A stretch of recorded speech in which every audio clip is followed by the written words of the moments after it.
who's capital of the world. Welcome. You've landed on the Daily Objective from the Ayn Rand Center UK. Delighted you're with us from wherever in the world you're joining us.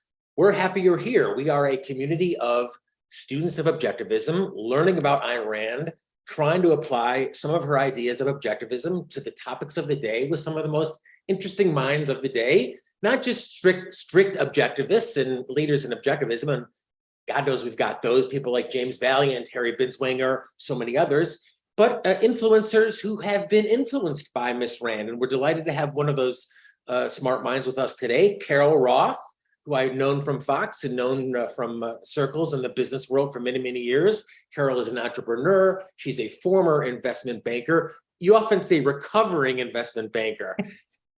And she's a media luminary who's done so much in and around in terms of, including authoring several best-selling books, including this new one, which I told is already rising the charts on Amazon. It's basically already a bestseller already. And it's called You Will Own Nothing, Your War with a New Financial World Order and How to Fight Back. Congrats on the new book, Carol. Thanks so much, Jonathan. It's so great to be here with you and with this audience of like-minded folk that want to explore, these important issues around our individual rights, and particularly as they relate to property rights and ownership. You are not an objectivist, but you're certainly, I would say, a fan of Ayn Rand. I think that's fair. I would say that I'm sort of objectivist adjacent. I think that you're probably not, like if you had a Venn diagram, 90% of the circle would be overlapping, and there are probably a couple of things that I disagree with. But I think that the general philosophies are aligned, and, Ayn is somebody who's been influential in my life probably for a couple decades now. I didn't have the opportunity to read her in high school like many people did, came at her a little bit later in life. But, I think like everybody else, once you read Atlas Shrugged, that becomes this turning point and you start to see the world in a very different way. So I in my last book, The War on Small Business, there was some of her research in there, and then she appears again in this one as well.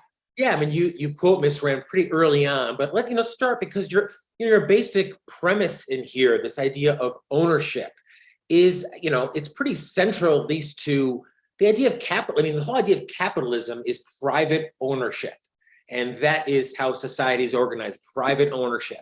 But what does that mean to you in terms of ownership? You say in the book that personal wealth and the freedom and independence that goes along with it comes from ownership. What does that mean? Yeah, I think that this is, one of the things that really made me write this book, because I've been advocating for the individual to be able to have wealth creation opportunities, should they choose to pursue that, for more than a quarter of a century. And it's very important to me. It's something that was available to my family because of the protection of property rights and the opportunities. And it's something that I feel like we're losing a bit, and I wanted to preserve it for other people. So I know if there's one truth that I have learned, throughout my career, it's that wealth comes from ownership, and that's specifically the ownership of assets that have the opportunity to retain their value or to appreciate in value. And obviously, over time, that's shifted. If you think back to the times of feudal kings and the like, where property was transmitted from father to son, it was things like land and cows. Now we have intellectual property. You have an opportunity to own a business. You can own hard assets like precious metals. Even these days, if you would believe it, there are some handbags, Birkin bags, that are limited edition that actually seem to increase in price every year and have become, more than just a usable item, but have become an asset class in and of itself. So the idea that you have the opportunity to trade the money that you've earned in exchange for the fruits of your labor, and take that and put that money to work for you, put it in something where it can store that value and hopefully appreciate in value, and then have that fundamental right protected, is really central to the thesis of wealth creation. So is that property rights? This is, when you quote Miss Rand and saying without property rights, no other rights are property. Ownership is this just another way of saying property rights? Well, it is, because obviously if you don't have the guardrail, I think that the ownership and the opportunity isn't necessarily fundamental, but the protection of the opportunity is fundamental. So you need to have the ability to have both. You need to have the access to be able to obtain these assets. And then you need to have the framework that recognizes that as an individual, it is your natural right to have that ownership protected. And once you have paid for it and done the things to claim it as yours, somebody can't just come along and take it at their whim. Yeah, I mean, it's a great point. You know, without property rights, no other rights are possible, is what Ms. Rand says. I mean, you really get to the point of that. And one of the things that it sounded like alarmed you, maybe alarmed you into writing the book, was this observation you had from the World Economic Forum a number of years ago. What was it that you heard from them that scared you so much or alarmed you so much into undertaking this very detailed and thoroughly researched book?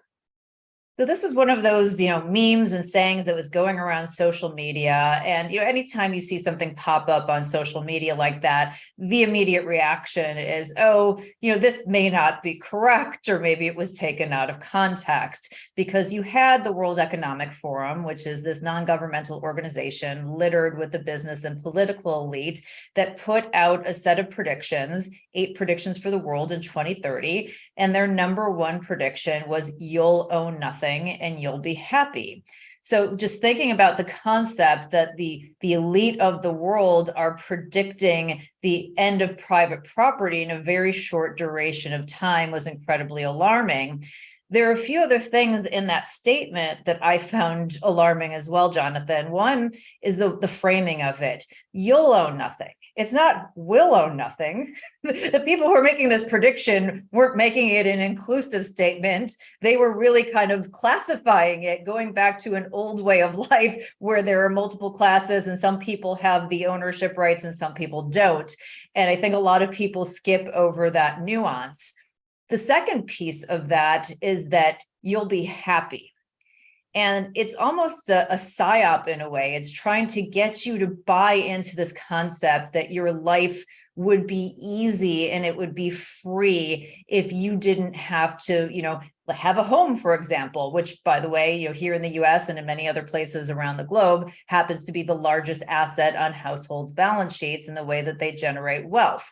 So they want people to buy into that happiness, but we all know that that is a very Marxist concept to not have ownership. People throughout history who didn't have property were not wealthy, they were not free, they were not happy, and in many cases they lost their lives because there is this sort of thing that if you own nothing, they own you. You become sort of this indentured servant, which I think is a point that Ayn Rand made in various ways throughout her writings.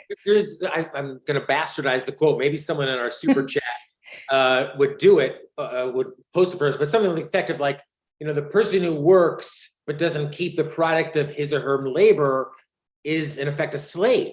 It's kind of what you described. But what is so chilling is that in that proclamation is that there is that anti-capitalist notion there, right? It's that like, well, consumerism, that's bad. That owning is what's making you unhappy. And it's the profit motive that's bad. And it would just be much easier if we took care of it for you. And that's the ironically named World Economic Forum, right? Is that they're so seemingly against at least free market economics. So is this the culture that's out there now that just presupposes that people admit or agree that the ownership society, that private ownership is somehow a bad thing, that the profit motive is a bad thing? Well, it's interesting as if you go back to the founding of the World Economic Forum, which was in 1971 under the name the European Management Forum, Klaus Schwab, who was the head of it then and is the head of it now, he came up with this sort of weasel word of stakeholderism or stakeholder capitalism, which in and of itself stands apart from being a shareholder, being the ultimate stakeholder with skin in the game. So as a shareholder, you are trading your labor, or you're risking your capital, and you have some skin in the game in exchange for ownership. And as a business, pursues their business and tries to do better, they're doing so for the benefit of those shareholders, the people who have an actual stake or some actual skin in the game. This idea that he's been pushing, and granted, maybe the most persistent person out there, because we're talking more than 50 years now that he's been pushing this idea that you can have some small group of people stand up and just raise their hand, say, I'm a stakeholder, or this is a stakeholder, when they have absolutely nothing to do with the business, really is at the root of this whole concept of non-ownership. So I think as that has been, they try to make it take hold in a lot of different ways. I think that when you hear that now, when you hear stakeholder rights, that is a popular in Dr. Brooke, your own Brooke, who I know you've interviewed and yes. he's talked about this at great lengths. That's common in financial reports and on Wall Street now, this notion of stakeholder rights. So that's out there. Because they have driven it. They have taken the people who are connected, those business and financial elites, and those people have been the conduits to carry these ideas back into politics and back into these businesses, to the point where other businesses are, worried, they're almost held hostage that if they don't go along with it, that, maybe they'll get fired, or maybe they won't be able to access capital, or, all those kinds of things. So you have almost this, hostage situation going, this mafia-esque scenario, which in many cases, some of the purveyors of the capital intermediaries who are taking the ESG and similar ideas and bringing them back into the corporations, in many cases, they're using our capital to do this, which is really staggering. And then I think on the other side is, some of the other things that I talk about in You Will Own Nothing, some of the interference in the market from central planners, central banks, and governments have really created a bleak outcome, because they have done this wholesale transfer of wealth and opportunity from Main Street to Wall Street, from the average person to the wealthy and well-connected. So I think that young people, and I'll use the U.S. as an example, seeing the inflation in housing prices on one end, and then being saddled with predatory college loans that don't pay off on the other end, look at their balance sheets, look at the cost of living, and go, this isn't something that I'm going to ever be able to participate in realistically, now that I have some understanding of numbers. So it's much easier to get the people who are disenfranchised to put up this sort of protective fronts and go, well, I didn't want this anyway. This is a bad thing, as a way of protecting themselves, because they don't feel like this is something that can happen. So why not just say, well, I didn't want this in the first place? And I think that's why you're starting to see it take hold, so broadly. And thank you, Marilyn, and thank you to all of our super chatters. You're the ones who keep the Ayn Rand Center UK. I'm sure Carol would agree with voluntary trade. It's kind of what it's all based on. Well, you talk and you kind of, there's an ominous prediction, if you will, of this new financial world order you talk about. What was the old financial new order quickly, and what is the new that people should be concerned about? So I would say, was the old capitalism? Did we have capitalism and now we're moving towards something else? So the way that I frame it is more of the U.S. at the global center of the financial universe, being sort of the global financial superpower. That's the status quo, and that's been going on for about 80 years. And because for the beginning of it, we embraced something that looked a lot more like free market capitalism, and it brought this unusual period of just amazing prosperity to us, which we exported to places around the world, and it's been to everybody's benefit around the globe. Before the US was in that pole position in the global financial world, we saw the British, right? And so they were there for some period of time. And before them, it was the Dutch. And so if you study these financial cycles, there's no point in history where one country has been at the center of the financial universe, that's held the world's reserve currency, that's kind of been that linchpin, so to speak. And we're already, I mean, one, just from a year standpoint, we're 80 years in, so we're getting a little long on the tooth just from a numbers basis. But if you look at the debt position of the US, our debt to GDP is 125% on a public basis. The IMF says that the instability kicks in, I think it's somewhere about 70 to 80%. The Treasury and the CBO has already said that we're on this unsustainable fiscal path. So I don't think that any of that seems a surprise or conspiratorial. You have the Federal Reserve that was set to manage this reserve currency, and as noted economist Robert Triffin said, there is a dilemma there. Sometimes you have the what's good for the global stage is not good for the domestic economy, and you have to make choices. Amazingly, the Fed has not held the currency stable for the domestic economy or the global stage, which has created all sorts of issues. And when you have, particularly globally, major commodities, oil and food priced in US dollars, and you have big importers, whether it be China or whoever who's buying, net importing these commodities, and now they have to go and get more dollars in order to be able to afford them. That creates a national security issue for them. That creates an economic security issue for them. Plus, we had the situation where the current administration weaponized the US dollar after the invasion of Ukraine. They said, Russia, you can't access your reserves anymore.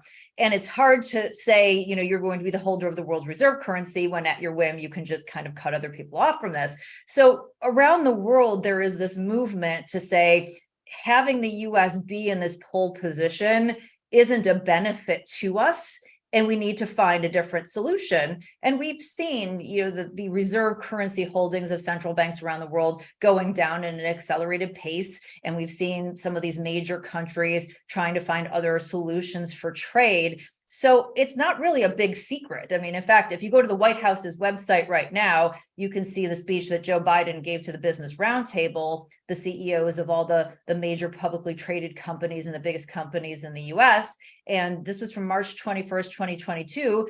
He goes through these cycles about every three to four generations, the financial order shifts. And he says, there's going to be a new world order out there. We've got to lead it. So, these people are talking about it, the most elite echelon. Can I review just one second? I mean, is it, you say, well, it's 70 years, the US has been, the head of we've been the world's global leading economy, and we're long in the tooth. But, let me ask you, why have we been the world's leading global economy? I mean, is it just that, and what's changed now, and why, and who is going to take over if not for the US? And why is that? Why is that change? These are great questions. Well, I certainly think that the harnessing through free enterprise, both technological innovation and capital and opportunity and the protection of property rights, that came together to really create this broad democratized opportunity for everybody. And as I kind of look at things on a spectrum where you move towards capitalism or free enterprise on one end, and you move towards central planning, and you can call it whatever ism you want at the other end. I don't care. But, on one side, you've got free trade and a lot of transparency. On the other side, you have a handful of people making decisions on behalf of the masses with a lot of opacity. And so, we really started from this point of something that more resembled the free markets. And as the government's purview got bigger and they did more spending and they took on more debt, debt obviously begets a lot of desperation, and you start having the central banks picking winners and losers. We really do move across that spectrum from free enterprise, towards central planning. And we know just on a historical basis that never works. It's never worked anywhere in history at any point in time.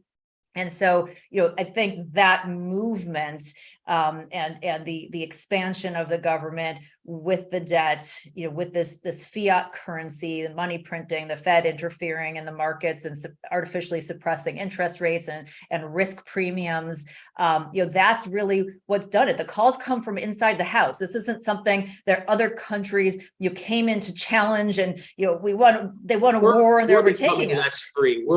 We're almost in our own throats. Well, Marilyn, who's a great supporter, she says that it looks like Blackrock is one of the villains that you cover in the book. I mean, BlackRock's a private company, right? I mean, this is an example of capitalism and free trade. How are they one of the villains? So, when you have, again, the infrastructure that favors one group over the other, that gives them access to cheap capital to go in and compete in the market in a different way, that's not capitalism, that's cronyism. And so they, I think, have been a major beneficiary of that.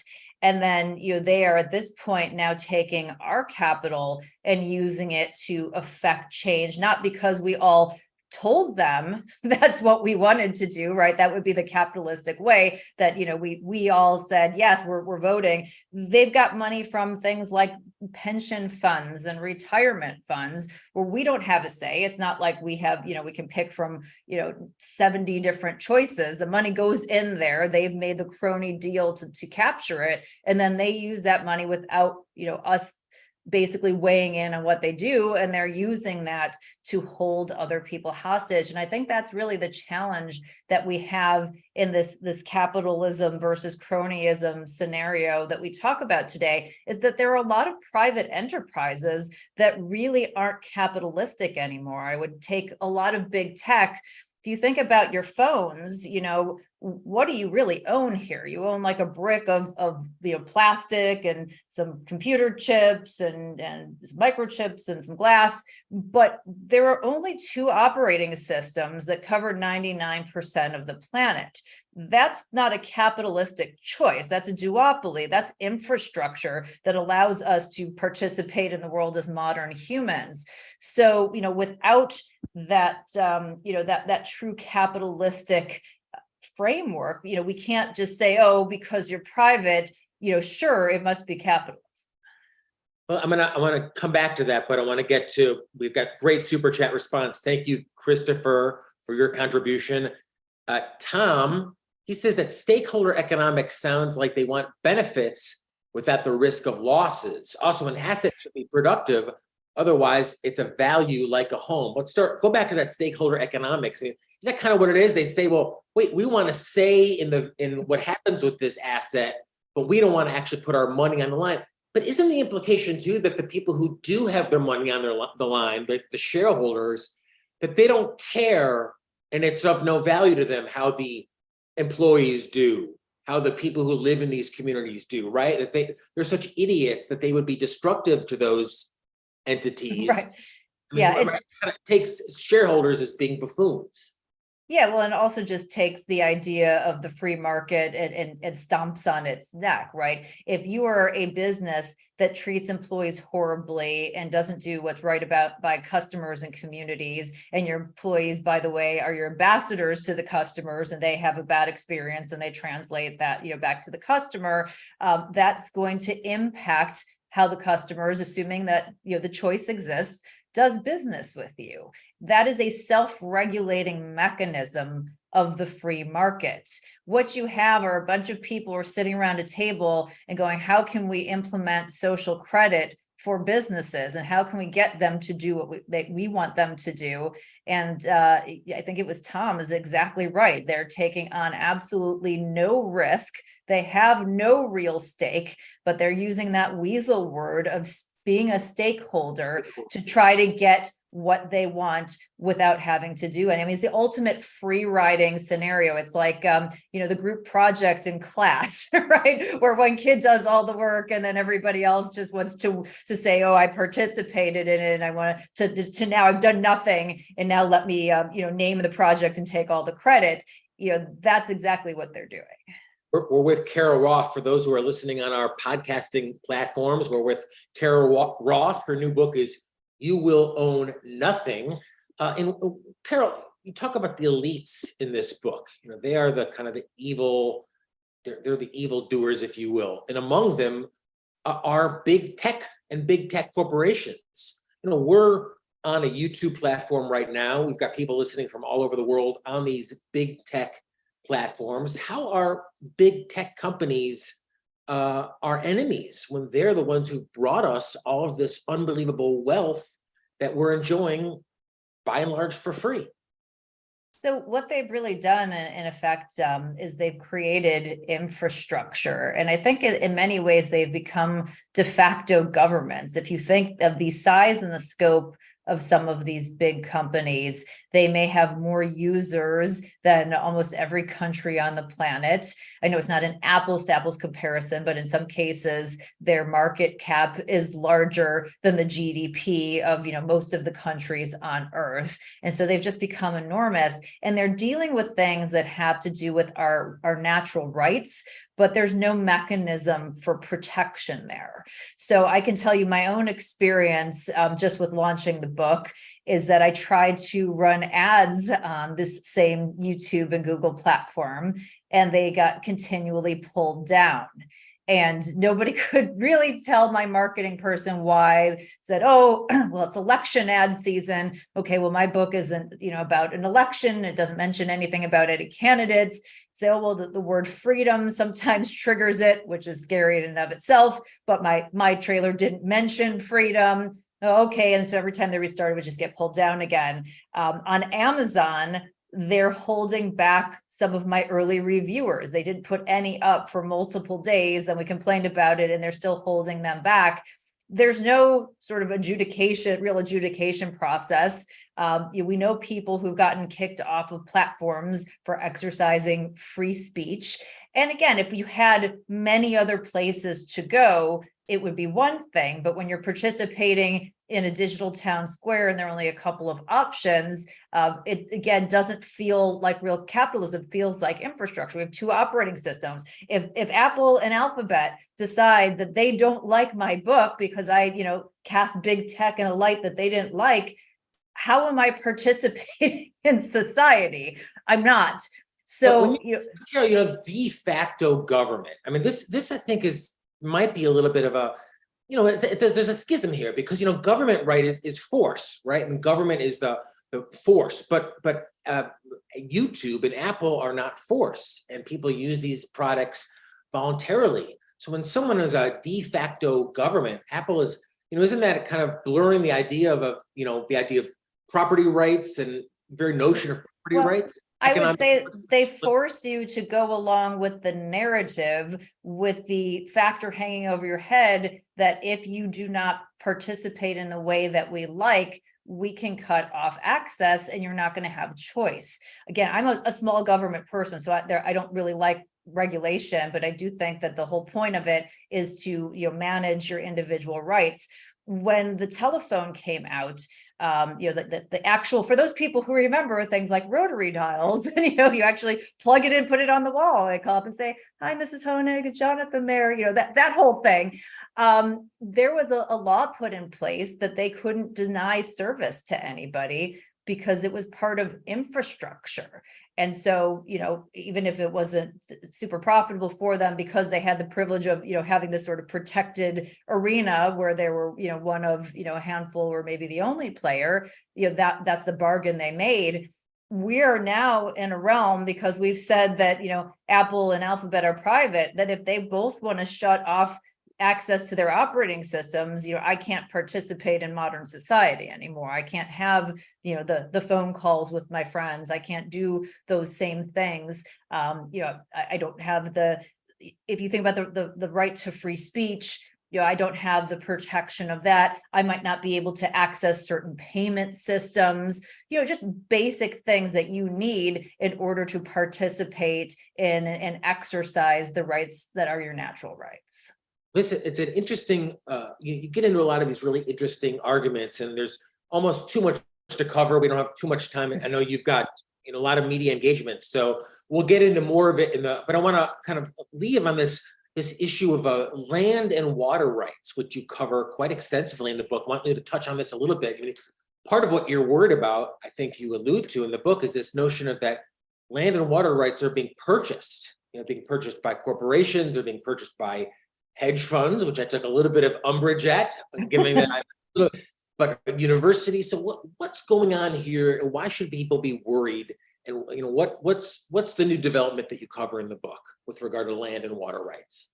Yeah, so we have, a handful of people who are owning more and more of the land and sort of all of its various productive uses. It may be land that's used for farming, it may be ranching, it may be growing timber, or in some cases, Harvard's endowment went out and bought all of this land for the water rights underneath it.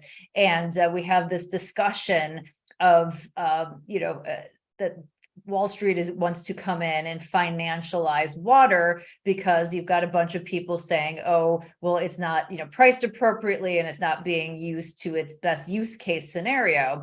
Well, again, I like to be capitalist, but again, some basic infrastructure to live. Water, if you start saying, well, I can get more money by filling up a pool in San Diego than I can in, watering farmland, then we don't have food to eat. So there's a different sort of implication there. And also just the idea that you have, all these farmers who are land rich and cash poor, and they are not able at this point to sustain the farm. So they're now selling their farms to big investors like the Bill Gates of the world, who are renting it back to them. So going back to where we started with Ayn Rand's, working for other people and being a slave, they're now farming the land, but any benefits that they're deriving and any increase in value that comes from the land, Bill Gates is getting. Marilyn, she says, well, who should own the land and water rights? If not, Wall Street, not investors, who should own those rights? I mean, I think that it's a difficult question. I certainly think in terms of water, again, that seems very infrastructure-ish to me, and that's not something where there should be, necessarily private ownership, or at least not financialization of it, where you put it in a market and it's something that's traded on a day-by-day basis. And in terms of the land, I think that you just have to be careful about too much concentration. You want it to be broadly accessible to people. If it's something that is only accessible to a handful of people, then you don't have that broad opportunity, and you don't have this free country. You have feudalism, right? So it's a delicate balance. And I'm not saying that I have the perfect answer. I just think that it's an awareness. And one of the things I encourage people in the book, because the last chapter is all solutions, is to fight back and to do the same things. I think that's part of the problem here, is that the elite have a different set of financial knowledge. And again, it's been tipped in their favor in terms of access to cheap capital and things that the Fed and the government has done to make it easier for them to go out and do this versus the average person. But, I suggest people, if they can't do it themselves, getting together with some like-minded folks and thinking about buying and supporting a local farm and participating in that opportunity, because those are assets that have done well over periods of time. They've been lower volatility, and having those in the hands of different people creates some decentralization and allows us to continue to have a more free enterprise looking system and operating system. I mean, there's even farmland REITs and water REITs, that are available. And in terms of adherent of Lady of Columbia, who's a YouTube subscriber here, she wants to know from you, Carol, has there ever been any rumblings of a counter ESG metric as it has become more poisoned term? Even BlackRock's CEO has pulled off hundreds of millions of dollars of his own stock. What do you know about that? So Larry Fink, who's the CEO of BlackRock, is very upset that everybody caught on to what ESG was and pushed back on it. And so he was at a conference and he says, ESG has been politicized. I'm going to stop using the term ESG. I don't know if he is or he hasn't. He just said that. And it sort of is, adjacent to the point. The point is not that you're using a term called ESG. It's the underlying behavior, this idea that you can manipulate what's going on without being an actual shareholder and having the skin in the game, or that you're a shareholder by proxy, or that you've gotten some other kind of benefit from it. So I think some of the words that we're hearing are things like sustainable investing and impact investing. So this is an idea that's been rebranded a bunch of different times before it was ESG. It's going to be rebranded again. So we just have to continue to stay on the metric. And also, these ridiculous directives, the ruling that came out of the Department of Labor that, a pension manager can skirt their fiduciary duty in order to prioritize something like ESG. I think that's insane. We need to go back and say the people who are on the boards of directors, they are fiduciaries for a reason. They're there to serve the shareholders and their interests. And that's, what needs to be protected here. You get into a lot of that in the new book. It's You Will Own Nothing. Carol, not an objectivist, but influenced by Ayn Rand. She even quotes Miss Rand. And exit question from Bonnie Bertrand, who is a YouTube member of us. She wants to know, when you talk about infrastructure, Carol, is infrastructure government then? I mean, when you're talking about infrastructure shouldn't be private, things like the bandwidth, if you will, should it be, is that government? So is it that infrastructure should be owned by government? It shouldn't be owned by the markets? What about that? How do you reconcile that? I mean, listen, I wish I could solve the government's infrastructure problem in an easy way, but I do think there's a role. Like if I look at what the government is supposed to do, they're supposed to protect our rights, including keeping us safe. And I look at infrastructure as a part of that. So I do think there is a role for government in terms of keeping that open for everyone. And whether some of it becomes privatized or not, I still think that you need to worry about the level of cronyism and how that's approached. So there isn't really a perfect solution, at least that I have seen, but something like a telephone line and letting a private company not let you have access to communicate because they want to infringe on your free speech, your right to be able to say things. I think that there are clear examples of that where we say, yeah, probably makes sense to have that level of protection in there from the government.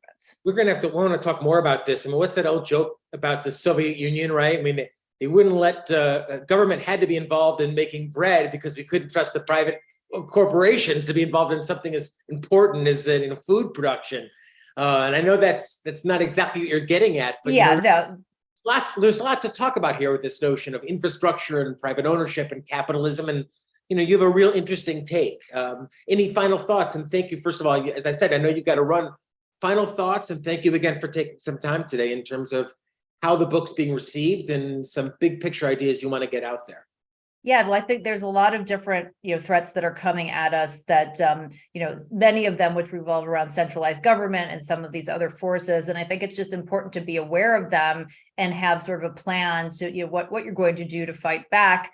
The stated goal, and we're seeing this more and more, is non-ownership, which is against individual rights and a key facet of that, property rights. So I would encourage you to go own everything, own those productive assets in particular, and to spread the word to other people, because that's really the best way that we can fight back. If we get a bunch of people who are emulating what the elite are doing instead of listening to what they're saying, and we can really democratize that ownership in an important way, then we don't have to worry about the centralization of power as much.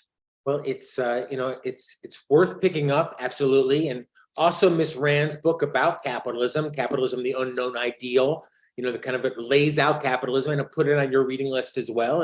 And Carol, thank you for being with us today. You've illuminated on some of these issues. We've only started to touch on it. You talk about home ownership, and there's so much in terms of college, AI. So it's the digital currency. We haven't gotten to any of that. So you're covering all of that. I hope you'll come back and discover more of it on a future episode of the Daily Objective. I would absolutely love to, and thank you for being an amazing host as always. Well, and in fact, there's more to come, because starting next week on Monday, we're actually launching a brand new show. It's a daily version of the Thursday Collective. If you're a fan of the Ayn Rand Center UK, you know we have the Thursday Collective. So from Monday through Friday at 6 p.m. UK now, you are now going to be getting the daily collective, if you will. There's going to be a new daily program at this time, and the daily objective will adjust, and we will be here a half hour earlier at 5:30 p.m. UK. That's right, UK. Despite the fact that I'm not speaking in that Cockney accent, we are based in UK time here at the Daily Objective. So get excited, because we've got a whole new program coming starting next week with the Daily Collective, which is a little bit of, I think, tongue-in-cheek irony, given that Miss Rand used to call some of her adherents and some of her father's followers, she didn't call them, I should say, but they refer to themselves as the Collective. So the Daily Collective coming next week. Ha ha ha, we are the Ayn Rand Center UK. We're not for collectivism, but we're going to be here with that whole new program. And then, in fact, tomorrow, Saturday at 5 p.m. UK time, the trial session, we're going to try to determine the guilt for Ragnar Daniskold. That's only for ARC UK Platinum members. So become a Platinum member and to support what we're doing, bringing some interesting minds and interesting perspectives, and putting them to the test and discussing them, people like Carol as well. So thank you again, Carol. Thank you to all of our YouTube viewers for being with us, our super chatters as well. We'll have more starting next week and of course tomorrow, but you've got to be a YouTube member to enjoy it. So take this opportunity to do it. You get access to so many great voices. So we appreciate you being part of it. So we'll see you this weekend. We will see you starting tomorrow with James and so many others, and back here Monday for not only the Daily Objective, but the Daily Collective as well. Thank you, Carol, and thank you for watching. We'll be back next week, and have a great weekend. Best premises.